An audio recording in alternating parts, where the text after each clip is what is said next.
अस्सलाम वालेकुम जी, मैं हूं फैसल अब्बास और मेरे साथ वसीम मलिक मौजूद हैं। इस्लामाबाद हाई कोर्ट में आज इलेक्शन कमीशन की छित्रौल हुई है और इलेक्शन कमीशन ऑफ पाकिस्तान ने जो फैसला किया है उस फैसले के खिलाफ अदालत ने बहुत बड़े और टेक्निकल सवालात जो है वो खड़े कर दिए हैं। आज की समाअत जो है वो बहुत ही इंपॉर्टेंट थी। Chief justice Aamir Farooq Islamabad high court के जो चीफ जस्टिस हैं उन्होंने जिस तरह से इस दरख्वास्त पर जो है वो रिमार्क्स दिए हैं और इलेक्शन कमीशन को 2 बजे का अल्टीमेटम दिया गया है कि इलेक्शन कमीशन आकर अदालत को बताए कि उसने किस कायदे के तहत जो इलेक्शन ट्रिब्यूनल के जज हैं जस्टिस तारिक महमूद जहांगीरी उनको तब्दील किया है। बेसिकली पीटीआई की जानिब से जो है वो एक नया ऑर्डिनेंस जो आया था उसको चैलेंज किया गया है और इलेक्शन कमीशन की कार्रवाई को चैलेंज किया गया था, लेकिन ज़ाहिर है फिर अदालत ने उस पर अपना फैसला महफूज किया आमिर फ़ारूक साहब, और फिर उसके बाद इलेक्शन कमीशन ने ये किया कि एक नोटिफिकेशन करके जो है वो जो जस्टिस तारिक महमूद जहांगीरी हैं उनको तीनों हलकों से तब्दील कर दिया। फिर उसके बाद उस जो ऑर्डिनेंस है और इलेक्शन कमीशन की कार्रवाई पर आज दोबारा समाअत थी।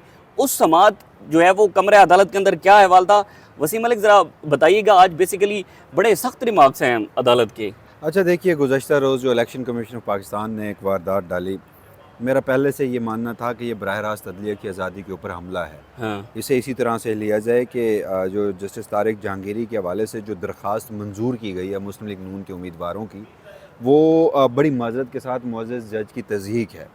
तो खैर बेहतर हुआ कि आज के रोज़ वो जो मामला था, वो जो इस सारे मामले की बुनियाद थी, जो सदारती ऑर्डिनेंस जारी किया गया था, उसे पाकिस्तान तहरीक इंसाफ के तीनों इस्लामाबाद के जो उम्मीदवारान हैं उन्होंने चैलेंज कर रखा था। आमिर फ़ारूक साहब के पास ये समाअत थी आज के रोज़, और फिर वो गुज़श्ता रोज़ का जो ग़ालिबन फ़ैसला है वो जब ज़ेर बहस आया है तो जस्टिस आमिर फ़ारूक ख़ासे बरहम हुए। तकरीबन कोई 8 से 10 मरतबा तो उन्होंने इलेक्शन कमीशन ऑफ पाकिस्तान के वकील से सिर्फ़ एक सवाल पूछा है कि अदालत को आकर बताएं कि आपने किस कानून के तहत, किस प्रोसीजर के तहत, किस रूल के तहत ट्रिब्यूनल को तब्दील किया। जिस पर जो इलेक्शन कमीशन के पाकिस्तान के वकील थे उनके पास कोई ख़ास जवाब तो नहीं था, लेकिन वो बारहा एक बात कहते रहे कि जी प्रोसीजर को फॉलो नहीं किया गया। तो जिस पर जस्टिस आमिर फ़ारूक ने ये कहा कि अगर प्रोसीजर को फॉलो नहीं किया गया था, आपके मुताबिक जो जज साहब हैं वो दुरुस्त फ़ैसले नहीं कर रहे थे, तो उस फैसलों के ख़िलाफ़ अपीलें दायर करें। ये जो आप एक नया काम शुरू कर रहे हैं कि ये जो ट्रिब्यूनल किसी भी स्टेज पर आप केसेस वापस लेकर किसी और जज को भेज रहे हैं, तो फिर उन्होंने साथ ये भी कहा कि अभी गुज़श्ता साल ही तो वह कानून ख़त्म हुआ है जिसमें माजी के रिटायर्ड जजेस को आप ट्रिब्यूनल में केसेस भेजा करते थे। फिर उन्होंने साथ ये भी कहा कि जस्टिस तारिक जहांगीरी मेरी अदालत के जज हैं, बड़े फाजिल जज हैं, उनके ख़िलाफ़ आपने कहा है कि वो तासुब पर मबनी फ़ैसला देते हैं, या तो तासुब साबित करें या फिर तो इन्हें अदालत की कार्रवाई के लिए तैयार रहें। साथ ये भी कहा गया कि जस्टिस तारिक जहांगीरी का जो नाम है वो आमिर फ़ारूक साहब ने ही प्रपोज़ किया था, यानी वो कह रहे थे कि उन्होंने खुद प्रपोज़ किया है। तो इस हवाले से जो इसका मुनासिब तरीक़ाकार है वो इलेक्शन कमीशन ऑफ पाकिस्तान को अडॉप्ट करना चाहिए था।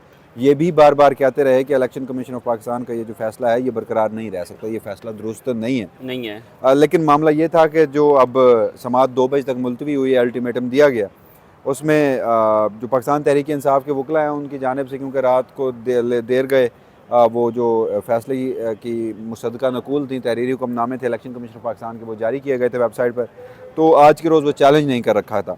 तो अब इलेक्शन कमीशन ऑफ पाकिस्तान को भी वक्त दे दिया गया है कि वो जो नए आपने ट्रिब्यूनल बनाए हैं उसका नोटिफिकेशन भी अभी इलेक्शन कमीशन ऑफ पाकिस्तान के वकील के पास नहीं था, और साथ पाकिस्तान तहरीक इंसाफ के भी अब वकला वो ऑर्डर को चैलेंज कर देंगे। तो मजीद समाअत 2 बजे देखते हैं क्या होता है। ये बड़ा एक टेक्निकल मामला है। ज़ाहिर है इससे पहले जब चीफ जस्टिस आमिर फ़ारूक साहब के पास ये मामला था, तो अगर आज वो इतने सख्त रिमार्क्स दे रहे हैं तो इससे पहले वो स्टे ऑर्डर भी दे सकते थे उस पर। देखिए बिल्कुल ऐसा ही था, लेकिन जस्टिस आमिर फ़ारूक साहब का अगर ओवरऑल कंडक्ट देखा जाए तो वो ये किसी भी मामले पर स्टे देने वाले जज नहीं हैं। वो फ़ैसला सुनाते हैं, और फ़ैसला भी अगर महफूज करते हैं तो महीनों नहीं सुनाते ही नहीं है ना, यही मसला है, महीनों नहीं सुनाते। तो खैर उनका एक अलग से तरीक़ाकार है अदालती कार्रवाई को चलाने का, मगर आज उन्हें ये सब कुछ नज़र आया।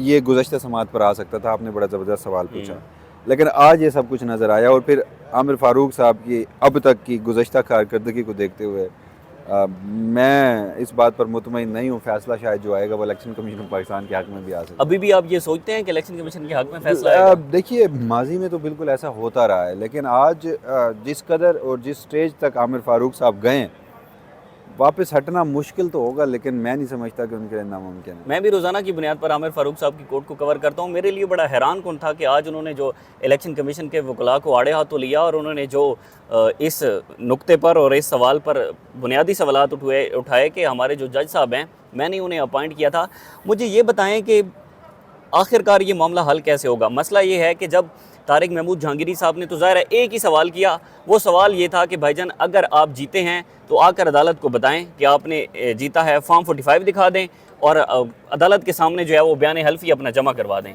वहाँ से मामला उठा। आपने इस केस को कवर किया है। ट्रिब्यूनल तारिक जहांगीरी साहब जिस तरह उसकी कार्रवाई को चला रहे थे, हमने गालबन गुज़श्ता वीडियो में भी ये बात की थी। बिल्कुल, जो उन्होंने 3-4 स्टेप्स लिए, इकदामात लिए और कुछ ऑब्जर्वेशंस दी, जिसमें पहले नंबर पर फॉर्म 45 तलब किए गए, फिर उसमें उन्होंने मुवाजना करना शुरू कर दिया। हाँ। फिर ये भी कहा कि अदालत में अंडरटेकिंग दो, फिर ये भी कहा कि अगर गलत अंडरटेकिंग दोगे तो क्या होगा, तुम्हारे खिलाफ क्रिमिनल प्रोसीडिंग्स होंगी, तुम्हें जेल जाना पड़ेगा। फिर कुरान पर हल्फ लेने वाली बात भी हुई, और फिर ये बात भी हुई कि अगर ज़रूरत पड़ी तो बैरून मुल्क से भी इन फॉर्म 45 और 47 का फोरेंसिक कराया जाएगा। और ये जो इकदामात है, ये तो मुस्लिम लीग नून से वो नशिस्तें वापस दिलवाने की बात थी। जो पूरी रियासत ने, सिकंदर सुल्तान राजा साहब हों, काजी फ़ायज़ ईसा साहब हों, या हमारे दीगर इदारों के जो सरबराहान हैं, उनकी शब रोज़, वो जैसे शहबाज शरीफ कहते हैं, शबाना रोज़ मेहनतों से, उनकी काविशों से ये सारे नतीजे थे। तो मैंडेट वापस उन्हीं को मिल जाना था जिन्हें अवाम ने हक़ हुक्मरानी 8 फरवरी को दिया था। तो वो बात कहाँ हज़म होती थी। ये तो नविश्ते दीवार था। जिस रोज़ ये आर्डीनेंस आया तो सबको पता था कि ये आर्डीनेंस आया क्यों है, लाया क्यों गया है। इलेक्शन कमीशन ऑफ पाकिस्तान को भी ये सारा मामला पता था। तो बहरहाल आज के रोज़ ये भी अब दिलचस्प है कि आमिर फ़ारूक साहब इलेक्शन कमीशन ऑफ पाकिस्तान के कंडक्ट को किस तरह देखते हैं, क्योंकि जो शेब शाहीन साहब हैं, उन्होंने तो इलेक्शन कमीशन ऑफ पाकिस्तान के अरकान के ऊपर भी ये गालबन इल्ज़ाम लगा दिया। उन्होंने बताया है हाँ कि इलेक्शन कमीशन ऑफ पाकिस्तान के हुकाम समझते हैं। उनका कहना था कि उन्हें पता है कि आमिर फ़ारूक साहब क्या फ़ैसला देंगे। गालबन जो शेब शाहीन के सामने कल के रोज़ या परसों के रोज़ जब ये सारी प्रोसीडिंग्स चल रही थी, तो वहाँ पर ये सारे मामला चल रहे थे। तो अब देखिए, आइनी इदारे हैं दोनों, लेकिन मेरे नज़दीक गुज़श्ता रोज़ का फ़ैसला अदलिया की आज़ादी पर हमला था। और लेकिन आज भला हो चीफ जस्टिस आमिर फ़ारूक साहब का कि उन्होंने पलट कर वार ज़रूर किया है। अब इंतज़ार 2 बजे का मेरे ख्याल में हमें कर लेना चाहिए। इससे पहले हमें कोई दावा नहीं करना चाहिए। हाँ, कोई ऐसे जज होते, इस्लामाबाद हाई कोर्ट के दीगर 6 जजेस होते, या जस्टिस गुल हसन औरंगज़ेब भी टू सम एक्सटेंट होते, तो हम कह सकते थे कि जी उनका जो तरीक़ाकार है वो अग्रेसिव है, तो वो रहता है। हमने ये भी देखा माजी में कई ऐसे केसेस जिसमें ऑब्जर्वेशंस कुछ और होती थी और फैसले कुछ और होते थे। तो बहरहाल मैं तो इंतज़ार करूँगा 2 बजे का। ठीक है, बहुत बहुत शुक्रिया। वसीम मलिक हमारे साथ मौजूद थे।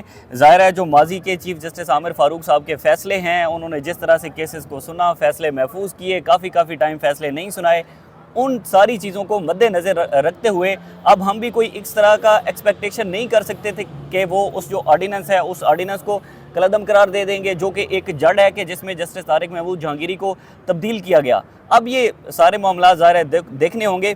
बहरहाल इससे जुड़ी जो भी तफसीलात होंगी आपको हाई कोर्ट से 2 बजे भी हम अपडेट करेंगे। हम दोनों को इजाज़त दीजिए। अल्लाह हाफ़िज़।